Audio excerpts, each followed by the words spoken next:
Coming back were first American air raids, first by long-range bombers from the south, and then later by U.S. carrier-based planes on September 9 and 10. The first air raids began to take place in August of 1944, just at about the time probably that the bunkers were being completed. So makikita natin na very interesting yung timing because the Americans were planning to attack here as the Japanese were also developing their defenses. The bombers also took photographs of the Japanese positions and possible landing beaches.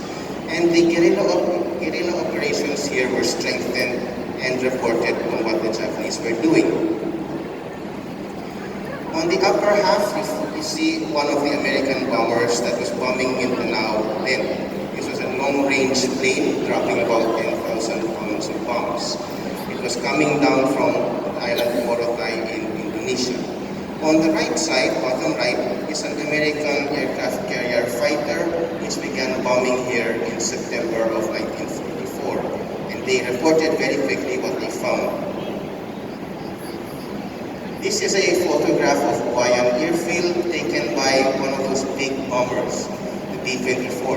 This was taken on August 20, 1944. So they were flying right over here, taking pictures. And this would supplement the intelligence manuals they were coming out with. You see Huayan Field there. And you already have some of the defenses being pointed to. Anti-aircraft guns, repellents. Hindi ko nila nakita yung bunkers because I suspect the bunkers were being camouflaged and could not be seen from the air. But already you see the American preparations for what to do here. This is a map of the potential landing beach right here in Sarangani and Huayan. So you have the positions there. That is the Jangas on the left side. And then you have Huayan River on the right side. So this was their beach number 1. Dito sana sila maglaland. So this was the original plan.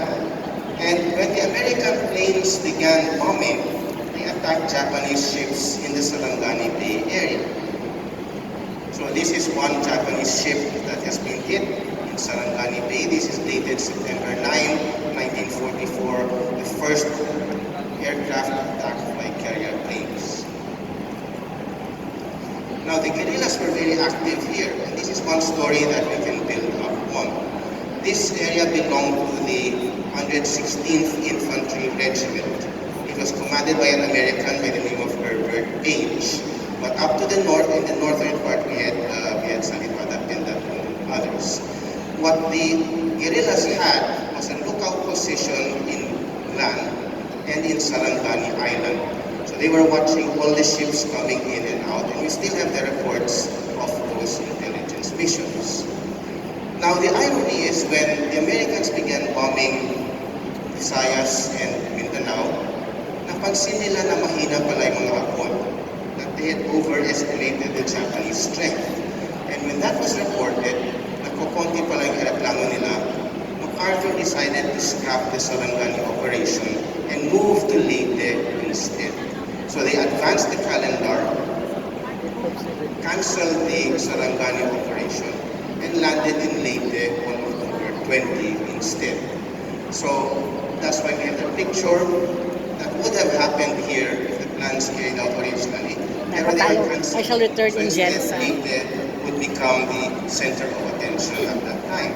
And since the Japanese strategy was to protect Leyte at all costs, naiwanan yung mga bunkers dito because the troops here were taken out of Leyte and taken out of Mindanao and sent to Leyte instead. And it was a long, hard fight in Leyte. October hanggang December hindi matapos. The Mindanao garrison was weakened and many positions were actually abandoned as the strategy changed. Instead of going to Mindanao, MacArthur went on to Mindoro and Luzon and Manila. So instead of being the first landing operation, the landing here in Sarangani Bay was the last amphibious operation. So dapat una sana tayo, but we became the last invasion. In fact, it was so peaceful at that time supposedly that MacArthur declared operations in Mindanao over by June 30. Sarado na, no more fighting, puro mopping up operations. So the final operations here took place on July 12, 1945. The beaches they were supposed to land in Alawayon, Red Beach in Buayan, and Blue Beach in the Jungles. The landing division was called the 24th Infantry Division, and at the same time, land units would come from Fort Pikit, Lake Buluan, and the guerrilla forces would move from Davao, Malalag, and Buayan. The guerrillas secured both beaches, and when the American ships came, the guerrillas signaled wala nang Japanese Navy. There's no fighting, and the invasion of Red Beach in Buayan was cancelled, and they all landed here in the jungles. The landings took place at 7:30 a.m. on July 12th, while the land forces pushed into General Santos from the north. As the landings took place, it was reported that there might be Japanese in one pillbox in the west side of Buayan River. And a destroyer, the USS Coney, was ordered to fire at that pillbox. It fired at 11:20 in the morning, fired for 15 minutes, reported the target destroyed. And the Japanese facing the American and Filipino forces withdrew to Mount Matutum, and mopping up operations will continue until the end of the war.